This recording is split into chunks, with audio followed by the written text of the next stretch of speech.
See the reflection of the sail.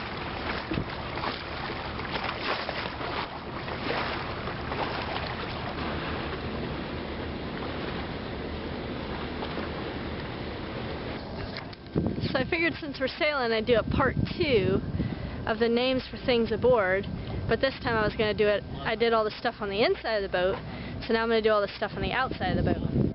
We'll start with the very front of the boat, and that's called the bow. Right here, this is the bowsprit, or the item of which you can ram the dock at ramming speed, hence why there's the ocean handles. Next we have the bowsprit cables, which hold the bowsprit from not falling off, which in turn holds the net, which holds you from not falling off, and it all is held together by a turnbuckle.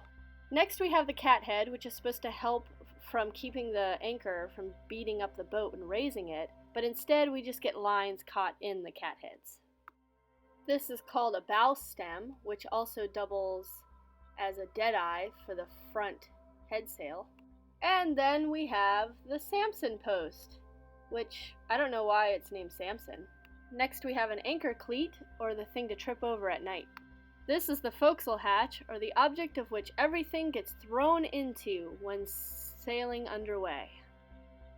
This is the anchor windlass, or the object that likes to break right when you really need it. This is a bulwark cleat with a hawse pipe. This is so that when we dock or moor, we can pull the lines through and cleat ourselves off. The white box is called a deck box or a junk drawer. This round thing is called a bumper or a fender, also known as collision rockets or brake pads. The brown box is called a propane locker. When I turn around behind me, there's the mast, or the thing that makes it really hard to go underneath bridges. These two red things are called jib sails. The one on the very outside is the outer jib, and the one on the inside is the inner. The line flapping in the breeze is called the downhaul, or the thing that makes it easy to pull down the outer jib. The little metal clips that attach the jib sails from not flying away are called hanks. The object that Layla is sitting next to is called a deck prism, which then leads to the deck, which has tar and oakum in between the seams to let all the rain drip on you. Well, it's not really supposed to let the rain drip on you, but, well, anyway. Next we have the cap rails, or the objects that require every ounce of attention that you can give them. The cap rails are on top of the bulwarks, which make for great offshore handles for going to the bathroom. This is called a dorade with a dorade box, or I call them giraffe ears. This is called the Charlie Noble. It's so that we can have a wood burner down below. On our mast, we have the mainsail. The white lines are reef points, and this black line I'm shaking is the lazy jacks, because we're lazy, but we're not named Jack. The wooden object holding the mainsail way up there is called the gaff, and the big grommets that are going down the sail against the mast are our reef points. Next we have the mast hoops, which are tied to the mainsail and go up and down when we raise and lower the sail. They can also be known as Norna's many wedding rings, because she keeps marrying many lazy jacks. The mainsail is tied to the boom, or the boom boom, if you don't move your head out of the way fast enough. The boom can swivel port or starboard depending on the angle of the wind. That little swirly black arm is the gooseneck for our reef points. Along the boom we have a purchase, and this purchase makes it easier to raise the boom up off of the boom crutch. Wondering what a boom crutch is? Well, this is a boom crutch, which isn't being used at the moment. The white hardtop above it acts as the boom crutch, which essentially holds the boom off the deck. Those black lines with knots tied in them are our reef points, and depending how far we lower the mainsail is how deep the reefs will go. Some more block and tackle. The bigger block is for our main sheet, and the smaller one is for our inner jib, and this is to keep all of those blocks from beating up the deck. This is the main sheet cleat, which stops the boom from swinging side by side. Unless you're in rolly seas, then you need some sort of a boom stopper. This block and tackle is called the boom bale. It's set up so that you can pull the boom no matter how heavy of a wind you have. This purchase helps to give you strength so the sail doesn't go willy-nilly. So all that block and tackle and all that purchase keeps the sail and the boom from swinging over when the wind catches the sail. This is called the tabernacle, which is essentially what the mast is stepped on. All those lines you see are various lines and sheets for the square sail, just more to confuse you. Way up there is the yard arm, or what the square sail attaches to. I'll explain that further in another video.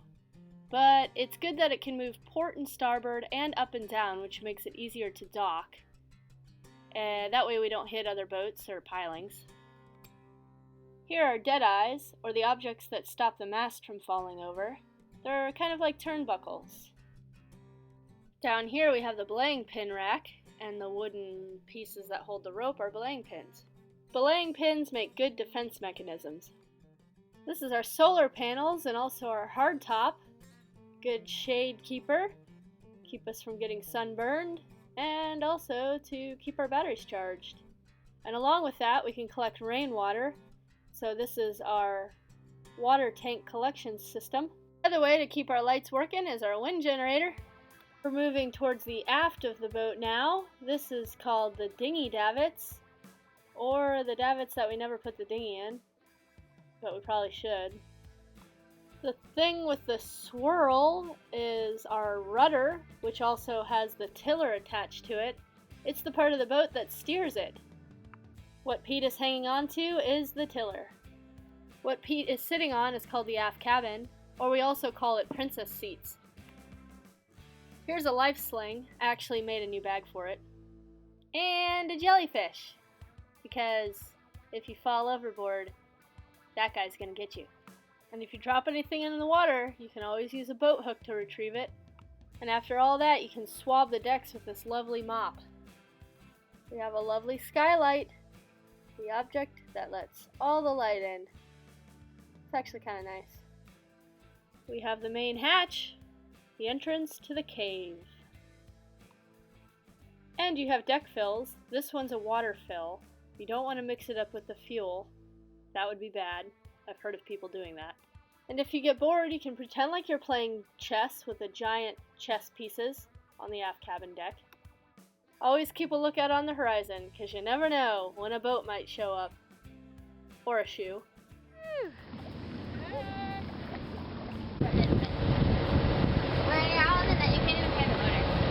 That's awesome. You should try it, Courtney. Where are you going? No, you gotta help me. No. No, you stay out here. No going down below. Stay out here. I need all hands on deck. We're not packing yet. We're going to. All hands on deck. Now listen to the captain. Mutiny. But we're having a nice, relaxing sail. You guys want to practice reefing? Sometimes the reward is so nice to just be able to have a nice, just easy sail. You know, you go through a lot of hardship and a lot of stuff that's stressful on a boat. And then you get days like this where it just makes it worth it. When we tack, we'll be going with the current. We can probably just sail to the neutral. Cool. We're kind of just motor sailing, keeping the engine running, make the sails full, make it look pretty.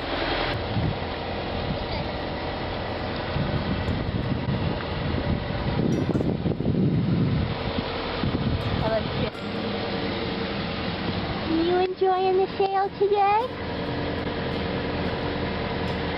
Oh man.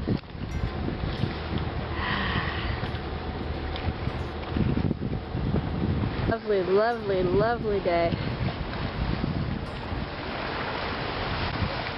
Yes, look at that.